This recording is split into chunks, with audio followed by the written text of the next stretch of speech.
আসসালামু আলাইকুম। আমি ডক্টর সৈয়দ গোলাম গৌস আশরাফি।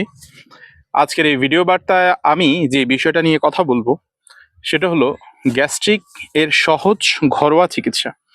ভিউয়ার্স, মেথি দানা ব্যবহার করে আপনারা এই সমস্যাটার সমাধান নিজেরাই করতে পারেন। প্রসেসটা একটু আলোচনা করতেছি। 1 চামচ মেথি দানা 1 গ্লাস পানির সাথে রাত্রে ভেজাবেন। সকালে ঘুম থেকে উঠে মেথি দানা ভেজানো পানিটা খাবেন। আর মেথি দানাগুলো চাইলে খাবেন, না হলে ফেলে দিবেন। তো নিয়মিত কোনো পেশেন্ট যার গ্যাস্ট্রিকের সমস্যা আছে সে যদি এই নিয়মটা ফলো করে মেথি দানা ভেজানো পানিটা খায়, তাহলে তার গ্যাসের সমস্যা বা গ্যাস্ট্রিকের সমস্যা পুরোপুরিভাবে ইনশাল্লাহ ঠিক হয়ে যাবে।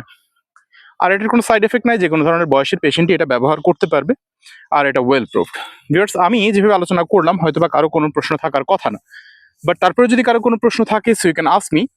01785857116 এটা আমার ফোন নাম্বার। আর আমি আমার প্রত্যেকটা ভিডিওতে বলি একই কথা এই ভিডিওর মধ্যে, this video doesn't replace the actual medical advice. Always consult with the doctor for the further medical condition. Viewers, ইনশাআল্লাহ নেক্সট কোনো পোস্টে নতুন কোনো বিষয় নিয়ে আপনাদের সাথে কথা হবে, দেখা হবে। ততক্ষণ আপনারা ভালো থাকুন, সুস্থ থাকুন। আসসালামু আলাইকুম।